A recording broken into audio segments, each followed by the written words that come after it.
Welcome back from final part, which is part 3. Anyways, let's continue about Adidas. Adidas has numerous major kit deals with football clubs worldwide, including their main sponsor Bayern Munich and other clubs, listed in the hat note above.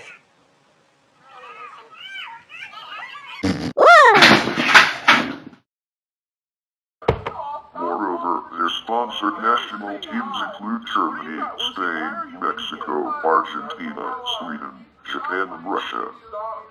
Adidas has sponsored numerous players, including Lionel Messi, Zinedine Zidane, Kaká, David Beckham, Steven Gerrard, Gareth Bale, Thomas Muller, Xavi, Mesut Ozil, James Rodriguez, Iker Casillas, Arjen Robben, Paul Pogba, Diolai, Luis Suarez, Ivan Rakitic, Diego Costa, Mohamed Salah, Roberto Firmino, Paulo Dybala, Mats Hummels, and Manuel Neuer. Adidas is one of the official sponsors of the UEFA Champions League, and the Adidas finale is the competition's official match of all. Along with the Adidas Predator boot, Adidas manufactures the Adi Pure range of football boots. Adidas provides clothing and equipment for all teams in Major League Soccer and MLS. In July 2014, Adidas and Manchester United agreed to a 10-year kit deal, beginning with the 2015-16 Premier League season. That is so childish. This kit deal has a guaranteed minimum value of £750 million, US $1.29 billion, making it the most valuable kit deal in sports history. And replaced rival Nike as the club's global equipment partner. In November 2009, world number 4 tennis player Andy Murray was confirmed as Adidas' highest paid star, with a 5-year contract reportedly worth US $24.5 million. In Cincinnati, at the AT&T Tennis Tournament in Mason, they have also sponsored the ball boy and ball girl uniforms. Adidas is also partners with Malibu Tennis Camp, Green Fitness GmbH, and with Joler and Mixed Sport Article Retreats GmbH. Adidas has sponsored numerous basketball players past and present like Kareem Abdul-Jabbar and Tracy McGrady, as well as Chauncey Phillips, Derrick Rose, Brandon Knight, Eric Gordon, Josh Smith, Damian Lillard, Andrew Wiggins, Tim Duncan, Jeremy Lin, Iman Shumpert, John Wall, and Nick Young. Adidas endorsed Kobe Bryant with the Adidas Equipment KP8 as his first signature shoe until July 2002.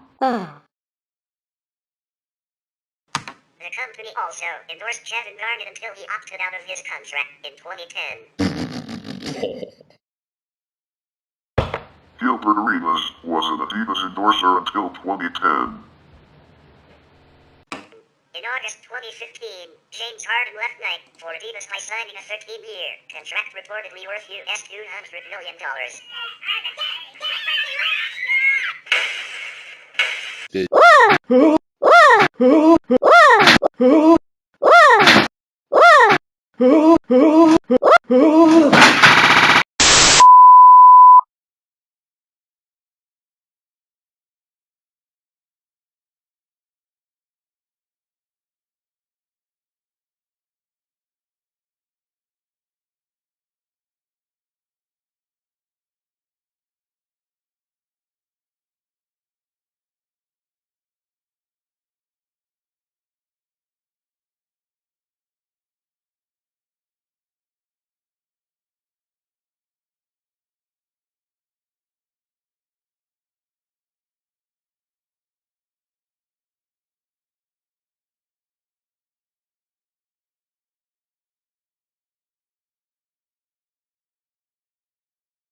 In rugby union, Adidas is the current kit supplier to the All Blacks, the France national team, the Italian national rugby team, and the South African Stormers and Western Province rugby union teams, among others.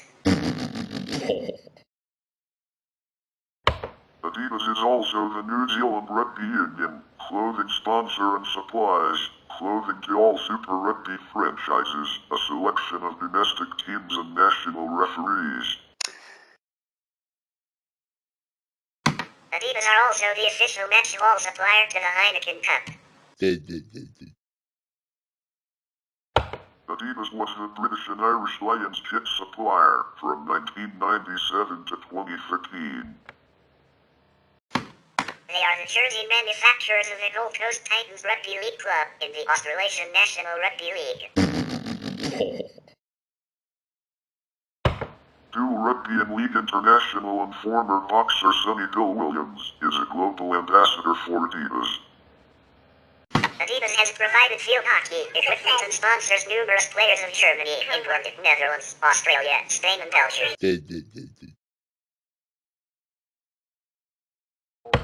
The company has been the kit provider of Argentine women's and men's teams for over 15 years. The company also sponsored clubs Reading, Easton, and East Grinstead. In ice hockey, Adidas signed an agreement with National Hockey League, NHL, to be the official outfitter of uniforms and licensed apparel starting in the 2017-18 season. Adidas will replace its own subsidiary Reebok as official provider. Adidas cricket sponsorships include cricketers Lazif Malinga, Kieran Pollard, Dwayne Bravo and KL Rahul. Adidas sponsorships Ivan Zait's a volleyball player. Here's a Gatif volleyball player it advertises as a model and brand ambassador for Adidas. In 2016, it had filed lawsuits against Skechers, one for making a duplicate Stan Smith design and another for Adidas replicas such as Spring Blade.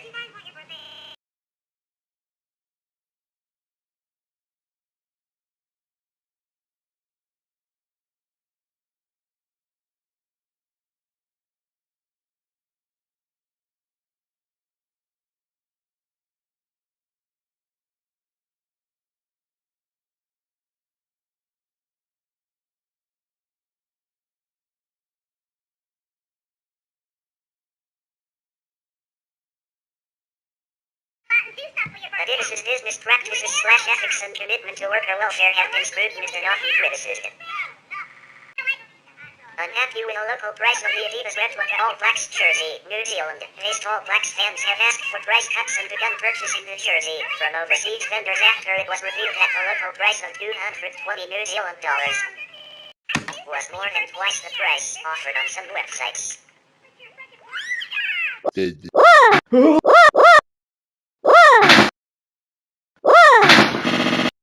Adidas has responded by enforcing cross-border agreements to stop overseas retailers from selling to New Zealand residents.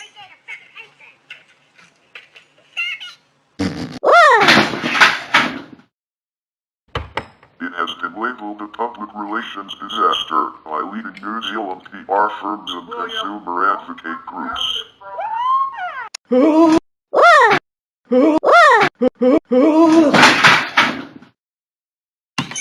largest New Zealand sportswear retailer, Rudel Sport, has stated it is angry and is considering selling the All Blacks jerseys to the general public below cost. On 14 June 2012, Adidas posted on their Facebook page a picture of a pair of Jeremy Scott designed shoes containing shackles. The picture was of a planned shoe line that Adidas intended to release in July. The photo quickly caused controversy, including that of Jesse Jackson, who was quoted as saying, "The attempt to commercialize and make popular more than 200 years of human degradation. Where blacks were considered 3/5 human by our Constitution is offensive, appalling and insensitive." Jackson threatened a boycott, and NBA Commissioner David Stern was at one point reportedly contacted in hopes that he would intervene. Shortly after the outbreak, the company canceled the product.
Adidas has been criticized for operating sweatshops, particularly in Indonesia. Homework. Oh, break that camera. Between 2006 and 2007, Adidas rejected many of its suppliers that supported unions in favor of subcontractors with worse labor rights records. By subcontracting work to different suppliers, it is more difficult for Adidas to ensure company labor standards are enforced. Adidas policy includes the freedom for workers to take part in collective bargaining and a non-retaliation policy towards workers who express concerns.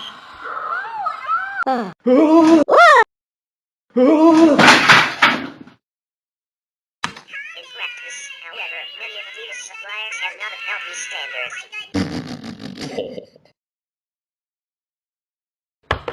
At the Panera factory in Java, 33 workers were fired after striking for better pay in 2005. PT Kizone is another Indonesian factory where Adidas has been criticized over treatment of workers.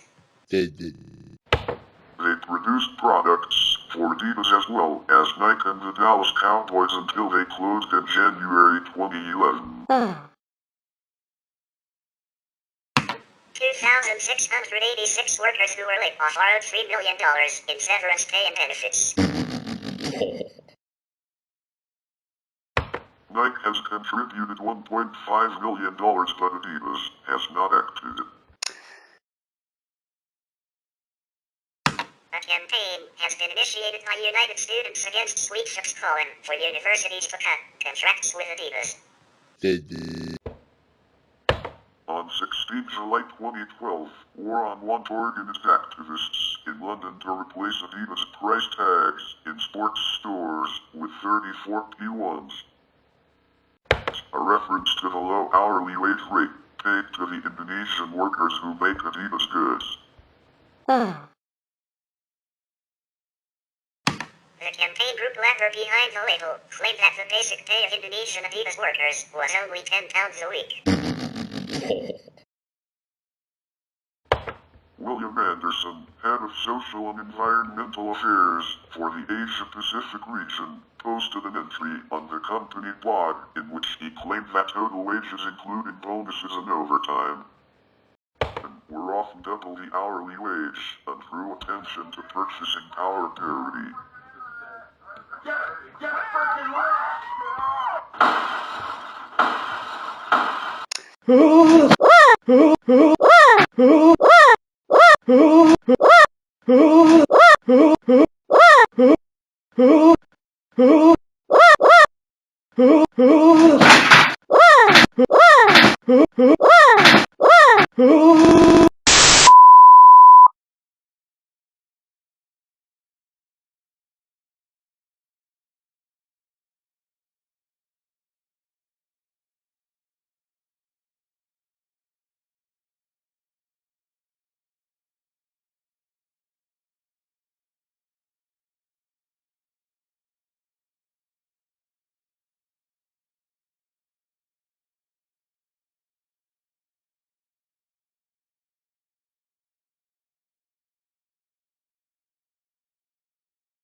In April 2014, one of the biggest strikes on mainland China took place at the Union Industrial Holdings Dongguan Shoe Factory, producing amongst others for Adidas.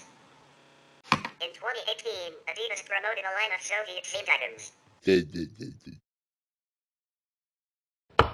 After a social media outcry, they were taken off the market. Adidas executive James Gatto has been indicted in the 2017 NCAA Division I men's basketball corruption scandal. In June 2020, the head of Global Human Resources at Adidas voluntarily stepped down after black employees raised concerns about her failure to address racism and discrimination in the workplace.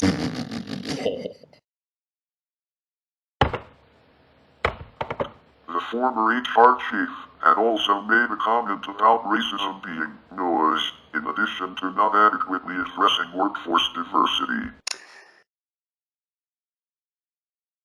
Upon her resignation, she made a statement saying that she supports the company's continued progress towards racial justice and offered an apology. That's for the news all today, folks. And we'd like to thank you for watching for the last episode of 2021 episode. But don't worry, we have the last 2 compilation videos left to go, and the next episode of Tom and Ben News Wikipedia News Edition is going to be a special episode. And we will be returning to the normal episode of Tom and Ben News Wikipedia News Edition in January 25. So we will wish a Merry Christmas and Happy New Year to you and your families. In the meantime, see you.